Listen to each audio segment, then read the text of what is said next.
ay tunay at totoo.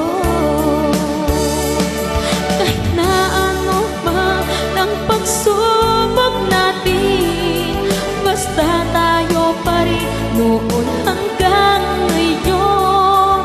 Ingatan mo at iingatan ko, hindi ka ipagpapalagay